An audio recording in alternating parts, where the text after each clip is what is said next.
نام سے قربانی کرو گے کھانے دکھائے یا تم فقط رب القربان علی رب العالمین کہ ابراہیم اٹھو اپنے رب کے نام پہ قربانی کرو تو انہوں نے جانور قربانی کری کہ روایت میں آیا ہے کہ 100 اونٹ انہوں نے قربانی کر دی پھر دوسرے دن میں اسی رات خواب آیا تم فقط رب القربان کہ تم اپنے رب کے نام پہ قربانی کرو دوسرے دن بھی آپ نے قربانی کر دی اور ایک گاہک آئی سارے گوشت کو اٹھا کر کے لے گئی 100 اونٹ قربانی انہوں نے کر دی سارے گوشت کو ایک آدھ آئی اٹھا کے لے کے چلی گئی حدیث میں آیا ہے مسلسل 3 رات قربانی 3 دن قربانی کرتے رہے قربانی ہے 3 دن ہے ہم لوگ یہاں بھی 10ویں تاریخ 11ویں تاریخ 12ویں تاریخ یہ سب ابراہیم علیہ السلام کی برسی ہے سورج جی کی یادگار ہے لوگ کہتے ہیں کہ یادگار بنانا کوئی ضروری نہیں ہے لیکن یادگار بنانا اتنا ضروری ہے کہ اس کا ذکر قرآن میں آ گیا تو 3 دن قربانی انہوں نے کیا آخر بار جب حکم آیا کہ تم ولدہ اسماعیل علیہ السلام یعنی نہیں اپنے بیٹے کی قربانی پیش کرو تب حضرت ابراہیم علیہ السلام اپنے اہلیہ حضرت حاجرہ سے کہنے لگے کہ ایسا کرو کہ آج میرے بیٹے کو نہلا دو غسل دو عمدہ لباس پہنا دو خوشبو لگا دو کہا کہ حضور ایسی کیا ضرورت آ گئی کہا کہ مجھے ایک دعوت میں جانا ہے آپ نے حضرت حاجرہ کو اس وقت نہیں بتلایا ہو سکتا ہے کہ جو خاتون ہوتی ہیں وہ تھوڑا نرم دل ہوتی ہیں قربانی کے نام سے وہ پریشان ہو جاتی اس لیے اس وقت اللہ کا حکم نہیں آیا کہ حضرت حاجرہ کو بتلایا جائے تو حضرت حاجرہ کو نہیں بتلایا کہا کہ دعوت میں جانا ابراہیم علیہ السلام نے کہا کہ ہم اپنے بیٹے کو دعوت میں لے کر جائیں گے کہا کہ اچھا ٹھیک ہے انہوں نے نہلا دیا بلا دیا اسماعیل علیہ السلام کو اور اس کے بعد پھر لے کر کے چلے مینا میں مقام مینا میں جہاں آج بھی قربانی ہوتی ہے مقام مینا میں چلے جب قربانی گاہ میں پہنچنے والے تھے پہلے ہی انہوں نے اپنے بیٹے سے چلتے چلتے مشورہ کر لیا کہ بیٹھے میں نے خواب دیکھا کہ میں تمہیں ذبح کر رہا ہوں بتاؤ تمہاری کیا مرضی ہے تو بیٹے نے جواب دیا تعالیٰ یا ابت افعل ما تؤمر ستجدنی ان شاء اللہ من الصابرین کہ ابا جان بے شک جو خواب آپ نے دیکھا ہے اسے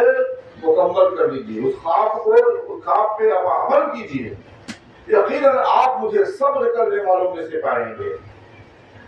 میری طرف سے کوئی رکاوٹ نہیں اس قربانی میں تیار ہوں اپنے رب کے نام پہ قربان ہونے کو ظاہر سی بات ہے نبی کا بیٹا بھی نبی ہے ابراہیم السلام نبی ہیں حضرت اسماعیل السلام بھی نبی ہیں اللہ سے محبت کرنے والے ہیں تو کیسے پیچھے ہٹتے کہا کہ جب رب کا نام آیا تو آپ بھی تیار ہو گئے تو شیطان کو پیٹ میں درد ہوا کہا کہ کیسے ہو سکتا ہے کہ اپنا عظیم عمل اتنی عظیم عبادت سے یہ مشرف ہو جائیں گے تو ضرور شیطان تو ہمیشہ چاہتا ہے کہ اچھے کام اور نیک کاموں میں رکاوٹ ڈالنا یہ شروع سے اس کی فطرت میں رہی ہے بتائیے نبیوں تک کو نہیں چھوڑا ان کے پاس بھی پہنچ گیا شیطان عام انسان کو تو بہکاتا ہی ہے اچھے کاموں سے ابراہیم علیہ السلام کے پاس پہنچ گیا شیطان کہنے لگا کہ ابراہیم آپ ایک محض خواب کی بنیاد پر اپنے بیٹے کو ذبح کر رہے ہیں عقل مندی کی بات نہیں ہے ابراہیم علیہ السلام نے کہا کہ ارے یہ خواب نہیں ہے اللہ کا حکم آیا ہے مجھے کہ قربانی کرنے کا کہا کہ ایک حسین و جمیل بچہ تو کوئی باپ اپنے بیٹے کو قربان کر سکتا ہے سوچ لیجیے کہ آخری عمر میں 95 سال کی عمر میں اللہ تعالیٰ نے آپ کو ایک بیٹا کا فرمایا ہے ایسے بھی آپ ذبح کر رہے ہیں کیا عقلمندی کی بات نہیں کہا کہ جب اللہ کا حکم آیا ہے اور میں راضی ہوں میرا بیٹا راضی ہے تو کون ہوگا بیچ میں رکاوٹ ڈالنے والا فوراً آپ نے کم کری یعنی پتھر اٹھا کر مارا شیطان کو پتھر مارا اس وقت 5000 سال پہلے کی بات ہے پتھر اٹھا کر مارا جس جگہ پہ انہوں نے پتھر مارا آج بھی حاجی لوگ پتھر مارتے ہیں شیطان کو اس جگہ پہ حج کے دوران اب بتائیے حج اللہ کی عبادت ہے لوگوں سے پوچھیے کہ یہ پتھر کیوں مارا جاتا ہے حج میں آئے ہو اللہ کی عبادت کے لیے یہاں پتھر مار رہے ہو بیٹھ کر کے یہ کیسی عبادت ہے کہا کہ یہی تو عبادت ہے اللہ تعالیٰ تو یہی تو چاہتا ہے کہ اچھے اور نیک بندوں کی یادگار کو مٹایا نہیں جائے فراموش نہیں کیا جائے اپنے اسلاف کے یادگار کو اگر آج ہم نہیں مانیں گے شیطان کو پتھر تو ان کا عمل مٹ جائے گا ان کی یادگار مٹ جائے گی تو یہ اللہ تعالیٰ نے حکم دے دیا قیامت تک کہ مسلمانوں کو ان کی یادگار کو برقرار رکھی جائے، ان کی برسی کو برقرار رکھی جائے جو انہوں نے 5000 سال پہلے کیا۔ تو گویا کہ شیطان کو پتھر مارنا یہ بھی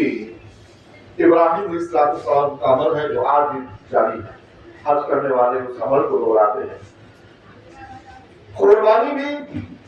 حضرت سیدنا ابراہیم علیہ السلام کا یہ عمل ہے جس کو اللہ تعالیٰ نے قیامت تک ہر مسلمان جو والے کے نصاب ہو اس کے اوپر لازم ضروری قرار دیا ہے کہ ابراہیم علیہ السلام کی اس یادگار کو انہیں بھی منانا ہے۔ یہ تو اللہ کا شکر ہے، احسان مانگیے کہ اللہ تبارک و تعالیٰ کا کہ مسلمانوں کو بیٹے کی قربانی کرنے کا حکم نہیں آیا۔ ابراہیم علیہ السلام کو حکم آیا تھا کہ بیٹے کی قربانی کرو، لیکن مسلمانوں کو حکم نہیں آیا ایسا۔ کیوں کہ اللہ تعالیٰ جانتا ہے کہ ابراہیم جیسا ایمان ہر کا نہیں ہو سکتا ہے۔ شاید اللہ اقبال نے کہا کہ آج بھی ہو جائے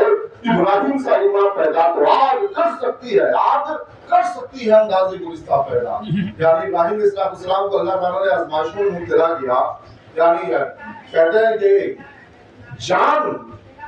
کی بھی آزمائش ہوئی ان کی اور اولاد کی بھی آزمائش ہوئی۔ جان کی آزمائش کیسے ہوئی؟ یعنی نمرود کے آتش کڑا میں کو ڈالا گیا، یعنی ان کو یہ سزا ملی ایمان یا توحید پر قائم رہنے کی سزا ملی۔ ابراہیم علیہ السلام کو نمرود کی طرف سے کہا کہ تم اگر نہیں ہٹو گے اپنے کاموں سے، اگر تم بت پرستی کو مٹاتے رہے تو ہم تم کو آگ میں ڈال دیں گے۔ ابراہیم علیہ السلام نے کوئی فکر نہیں کی۔ اللہ تبارک و تعالیٰ کی وحدانیت اور اللہ کی محبت اس قدر قائم تھی آپ کے دلوں میں کہ آپ کو کوئی گھبراہٹ نہیں ہوئی، نمرود سے ڈر نہیں ہوا۔ کہتے ہیں کہ چھوٹی موٹی لڑائی نہیں تھی، ایک انسان کو حکومت سے اگر لڑنا ہو تو بہت ہمت کی بات ہے۔ حکومت سے عام انسان سے نہیں لڑنا، غریب پوچھے کہ کسی لفنگے سے یا کسی گنڈے سے لڑنا نہیں ہوا۔ ابراہیم علیہ السلام کو وہ سب مقابلہ کر رہے تھے۔ ابراہیم علیہ السلام اپنے شہر کے تمام لوگوں سے مقابلہ انہوں نے کیا، تمام لوگ مخالف تھے، لیکن پوری حکومت مخالف ہو گئی ان کی۔ نمرود جو پوری دنیا کا بادشاہ تھا اس زمانے میں آپ کا مخالف ہو گیا۔ کہ ابراہیم اگر اس کام سے آپ باز نہیں آئیں گے تو ہم آپ کو یعنی ایسی سزا دیں گے کہ دنیا میں آج تک کسی کو ایسی سزا نہیں ملی ہوگی۔ کہا کہ تم کو جو کرنا ہے کرو، ہم اپنے کاموں سے پیچھے ہٹنے والے نہیں ہیں۔ ابراہیم علیہ السلام نے صاف کہہ دیا نمرود کو۔ آخر نمرود نے کیا کیا؟ اشکرا تیار کیا، آپ جانتے ہیں باتیں لمبی ہو جائیں گی، میں کہتا کیا اشکرا تیار کرا کے اس میں ابراہیم علیہ السلام کو آگ میں ڈال دیا گیا۔ ادھر اللہ تعالیٰ نے حکم دیا جبریل علیہ السلام کو کہ جبریل فوراً جنت سے وہ تخت بچھا دو ابراہیم کے لیے، ان کو آگ میں پڑنے سے پہلے وہ تخت بچھا دو۔ ابراہیم علیہ السلام کے لیے تخت لے کر کے گئے، فوراً حضرت جبریل علیہ السلام بڑی طاقت لگا دی جبریل علیہ السلام نے۔ ایک جگہ پہ حضور پاک صلی اللہ علیہ وسلم نے جبریل علیہ السلام سے پوچھا بھی کہ جبریل کیا تمہیں کبھی ایسا موقع ملا ہے کہ اپنی پوری طاقت تم نے صرف کر دی ہے، سدرا سے آنے میں، جنت سے آنے میں پوری طاقت لگا دی ہے، اتنی جلدی بازی تم نے دکھائی ہے؟ انہوں نے کہا کہ یا رسول اللہ صلی اللہ علیہ وسلم بے شک 4 ایسے موقع آئے میرے اس عمر میں کہ میں نے پوری طاقت لگا دی اس وقت، یعنی کام تو ہم کرتے ہیں اطمینان کے ساتھ، لیکن کبھی کبھی ایسا موقع بھی آیا 4 مرتبہ ہماری عمر میں کہ پوری طاقت میں نے صرف کر دی اس وقت اس کام کو پورا کرنے میں، کیونکہ اللہ کا حکم آ گیا کہ جبریل جلدی کرو۔ جب اللہ کا حکم آ گیا جلدی کرو تو میں نے پوری طاقت لگا دی۔ پہلی طاقت میں نے لگائی ابراہیم علیہ السلام کو جو آتش کڑا میں نمرود نے پھینک دیا۔ اللہ نے حکم دیا کہ ابراہیم جلدی جاؤ وہاں پہ میرے خلیل کو زمین پر گرنے سے پہلے ہی تخت بچھا دو، کیونکہ میرا خلیل میری محبت میں آتش کڑا میں چھلانگ لگا دیے۔ علامہ اقبال نے کہا کہ بے خطر کود پر آتش نمرود میں عشق، بے خطر کود پر آتش نمرود میں عشق، عقل تھی مہوے تماشائی لبے بام ابھی، عقل سوچ رہی تھی کہ چھلانگ لگائے یا نہیں لگائے، لیکن عشق کا معاملہ تھا، اللہ تعالیٰ سے ایسی محبت کا معاملہ تھا کہ ابراہیم علیہ السلام کی محبت نے گوارا نہیں کیا کہ میرا کیا ہوگا اس آگ میں، کچھ نہیں سوچا، اللہ کی محبت میں بے خطر کود پر آتش نمرود میں عشق کہ عقل تھی مہوے تماشائی لبے بام ابھی، عقل سوچتی رہ گئی اور عشق نے چھلانگ لگا دی، اور میں نے